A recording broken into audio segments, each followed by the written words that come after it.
پاکستان میں اس وقت 274 افراد روزانہ تمباکو نوشی کے باعث ہلاک ہو جاتے ہیں، جن میں وہ لوگ بھی شامل ہیں جو خود تو سگریٹ نہیں پیتے مگر سگریٹ پینے والوں کے دھوئیں سے متاثر ہو جاتے ہیں۔ اسی طرح پاکستان میں روزانہ 1200 بچے 15 سال کی عمر تک پہنچنے سے قبل ہی سگریٹ پینا شروع کر دیتے ہیں۔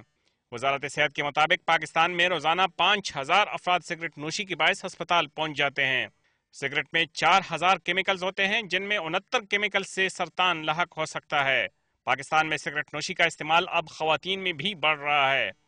1996 میں 4 مردوں کے مقابلے میں 1 خاتون سگریٹ نوشی کرتی تھی، مگر اب 3 کے مقابلے میں 1 خاتون سگریٹ پیتی ہے۔ دیکھیں، اس وائلیشن کی پبلک پلیسز پہ اسموکنگ جو لا ہے اس کی وائلیشن کی سزا پہلی دفعہ پہ 5000 روپے ہے۔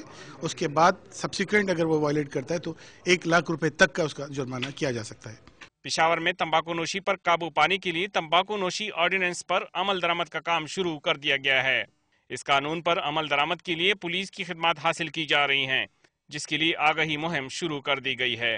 اس قانون کے تحت اب عوامی جگہوں اور ریسٹورنٹس میں اسموکنگ سیکشن مختص کرنا بھی غیر قانونی تصور ہوگا۔ تحقیق سے پتہ چلا ہے کہ اس سے نامردی بھی ہوتی ہے، امپوٹینسی بھی ہوتی ہے، تو اس حوالے سے بھی تمباکو نوشی جو ہے یہ ایک خطرناک چیز ہے، تو اور جتنا اپنے لوگوں کو بچا سکتے ہیں تو وہ ہمیں بچانے کی کوشش کرنی چاہیے۔ اسموکنگ اور protection of non smokers ordinance کے تحت پبلک ٹرانسپورٹ میں سگریٹ نوشی پر ٹرانسپورٹروں کو بھی 1000 روپے کا جرمانہ ہو سکتا ہے، جبکہ دکاندار 18 سال سے کم عمر کے بچوں کو بھی سگریٹ نہیں بیچ سکے گا۔ جب اس کو معلومات ہو جائے کہ یہ چیز جو ہے ٹھیک نہیں ہے اور اس پہ ہم لوگ جرمانہ ہو سکتے ہیں، پولیس والے پکڑ سکتے، تب یہ چیز جو ہے معاشرے سے ختم ہو جائے۔ اگر اس طرح مؤثر کارروائی ہو تو انشاءاللہ ہو سکتا ہے کہ یہ عوام اس سے منع ہو جائیں گے، اور صحت کے لیے ویسے بھی یہ مضر ہے۔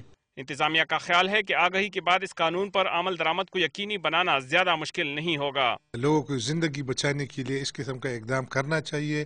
انجمن تاجران بھی اس کے حق میں ہے۔ میں ان کو یہ بھی مشورہ ہے کہ بینر لگائے اور پوسٹر لگائے اور یہ انجمن تاجران اور ٹرانسپورٹروں پہ تقسیم کرے۔ تمباکو نوشی کے سدپاب کے لیے قوانین تو موجود ہیں، مگر اس پر عمل درآمد ہوتا نظر نہیں آ رہا۔ حکومت سے زیادہ یہ لوگوں کی بھی ذمہ داری بنتی ہے کہ وہ عوامی مقامات پر تمباکو نوشی کی افضلہ شکری کریں، تاکہ اس کے باعث درپیش خطرات سے بچا جا سکے۔ ممتاز بنگش، ڈان نیوز، پشاور۔